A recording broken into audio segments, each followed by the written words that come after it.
আজকে তোমাদের সামনে আলোচনা করব। আলোচনার বিষয় জ্যামিতি। জ্যামিতি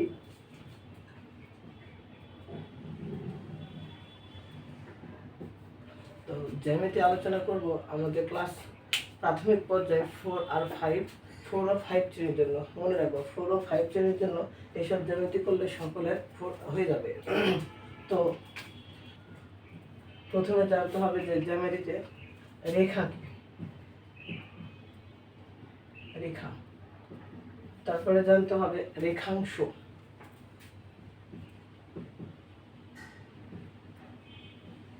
তারপরে জানতে হবে যে রশ্মি,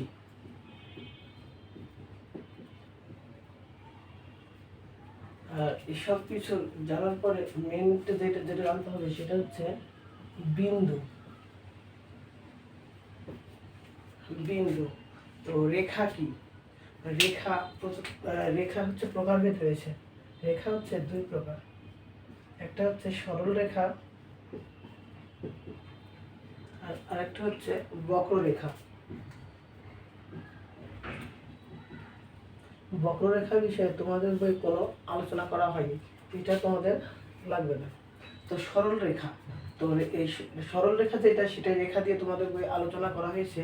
তো রেখা বা সরল রেখা মনে রাখবো একটাই জিনিস।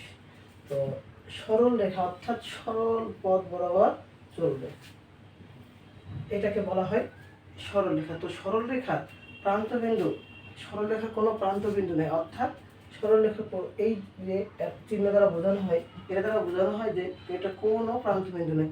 মানে এই রেখাটা এইভাবে চলমান, এই রেখাটা এই দিকে চলমান, অর্থাৎ দুইটা রেখা দুই দিকে চলমান, এর কোনো সীমা নাই। এটাকেই বলা হয় সরল রেখা বা রেখা। এবার জানতে হবে রেখাংশ। রেখাংশ কি? আচ্ছা, সরল রেখা বা রেখা এই অংশটাকে বলা হয় কি? রেখা অংশ। তো এই পুরোটা একটা হচ্ছে রেখা বা সরল রেখা। তো সরল রেখা বা রেখার এই দুই পাশের এই যে অংশটুকু আমি কেটে নিলাম, এইটুকু অংশ কেটে নিয়ে এখানে লিখলাম যে দেখো তো এইটার প্রান্তবিন্দু এইটা, এইটার প্রান্তবিন্দু এইটা, অর্থাৎ দুইটা কি আছে? সীমা আছে। সীমা আছে। যদি কোনো রেখার কোনো একটা অংশ কেটে নিয়ে যদি লেখা যায় সেটাকে বলা হয় রেখাংশ, অর্থাৎ রেখাংশে কি আছে? সীমা আছে।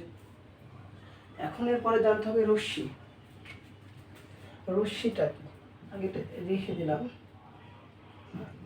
রেখাংশ, রেখা। এবার জানতে হবে রশ্মি। তো রশ্মিটা কি? এই যে মনে করলাম এইটুকু অংশ আর এইটুকু অংশ, অর্থাৎ রেখাংশকে বাদ দিয়ে একটা প্রান্তবিন্দু আছে এবং এক রেখা চলমান, আর একটা প্রান্তবিন্দু আছে এবং আরেকটা রেখা চলমান। তো এইটাকে বলা হয় রশ্মি। এই দুটাই হচ্ছে রশ্মি। তো এগুলোর যদি তিনটারই বৈশিষ্ট্য বলা যায়, তো দেখো তো তিনটা আমরা দৈর্ঘ্য আর প্রস্থ তো জানি।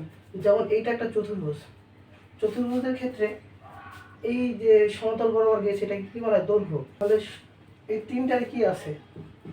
দৈর্ঘ্য আছে, কিন্তু কোনো প্রস্থ, কিন্তু প্রস্থ নেই, এটার কোনো প্রস্থ নেই। এই হলো তোমাদের রেখা, রেখাংশ এবং রশ্মি। আর এই বিন্দু, বিন্দুটা অনেক সহজ। যেমন এই যে একটা ডট দিলাম, এটা কি বলা হয়? বিন্দু বলা হয়। অর্থাৎ এর কোনো, এই যে বিন্দু, বিন্দুর কোনো দৈর্ঘ্য নেই, দুই প্রস্থ নেই, তিন উচ্চতা নেই। বিন্দুর দৈর্ঘ্য নেই, প্রস্থ নেই, উচ্চতা নেই। বিন্দুর দৈর্ঘ্য, প্রস্থ, উচ্চতা কোনোটি নেই। আর এটা হচ্ছে বিন্দু তিনটা বৈশিষ্ট্য হয়ে গেল। তো রেখা, রেখাংশ, রশ্মি বৈশিষ্ট্য দৈর্ঘ্য আছে, এর কোনো প্রস্থ নেই। তো এর সাথে আরো কিছু বলা যায় যে রেখার ক্ষেত্রে, রেখার ক্ষেত্রে বলা যায় কি এর হচ্ছে কোনো প্রান্ত বিন্দু নেই, কোনো প্রান্ত বিন্দু নেই।